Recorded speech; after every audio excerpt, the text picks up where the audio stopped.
শিক্ষাক্ষেত্রে দীর্ঘদিনের বিভিন্ন সমস্যার সমাধানের দাবিতে শনিবার খোয়াইয়ে সুভাষ পার্কে গণ অবস্থান কর্মসূচির আয়োজন করে ভারতীয় ছাত্র ফেডারেশন এসএফআই। কর্মসূচিতে রাজ্যের বিভিন্ন প্রান্ত থেকে সংগঠনের নেতাকর্মী ও বিপুল সংখ্যক ছাত্রছাত্রী অংশ নেন। এসএফআইয়ের উত্থাপিত 3 দফা দাবির মধ্যে রয়েছে স্কুলে পর্যাপ্ত শিক্ষক নিয়োগ, শিক্ষার বেসরকারীকরণ বন্ধ এবং শিক্ষা প্রতিষ্ঠানের ছাত্রছাত্রীদের নিরাপত্তা নিশ্চিত করা।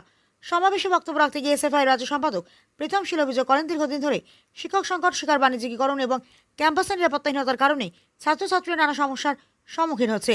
তিনি সরকারের কাছে অবিলম্বে এই 3 দফা দাবি বাস্তবায়নের উদ্যোগ নেওয়ার আহ্বান জানান। কর্মসূচিতে এসএফআইয়ের খোয়াই মহকুমা ও তেলিয়ামুড়া বিভাগীয় কমিটির নেতৃত্ব উপস্থিত ছিলেন।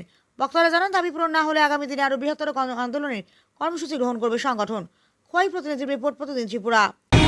আমরা এই সময়ে রাজ্যের যে বর্তমান যে একটা স্বৈরাচার সরকার, দুগান কাটা যে লজ্জাহীন যে সরকার,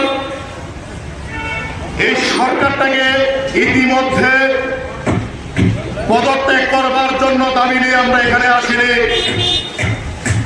আমরা এসেছি আমাদের স্পেসিফিকলি 3টা দাবি নিয়ে, যে দাবিগুলি এই সময়ের মধ্যে ছাত্র ছাত্রীরা শিক্ষাঙ্গনে গেলে তাদের যে শিক্ষার যে মৌলিক অধিকার, শিক্ষা গ্রহণ করবার জন্য তাদের এই দাবিগুলি গুরুত্বপূর্ণ।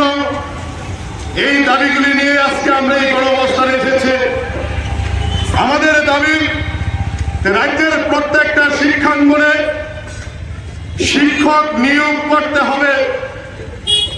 আমাদের দাবি, গোটা রাজ্য জুড়ে আমরা দেখছি এ রাজ্যের সরকারি শিক্ষা ব্যবস্থাটাকে বেসরকারি করার দিকে সরকার ঝুঁকছে। এর বিরুদ্ধে সরকারকে গুরুত্বপূর্ণ পদত্যাগ গ্রহণ করতে হবে। আমরা দাবি করছি যে গোটা রাজ্যের প্রত্যেকটা শিক্ষা অঙ্গনের ক্যাম্পাসগুলিতে আজকে এবিভিপি নামক বিজেপির কিছু পোষা গুন্ডা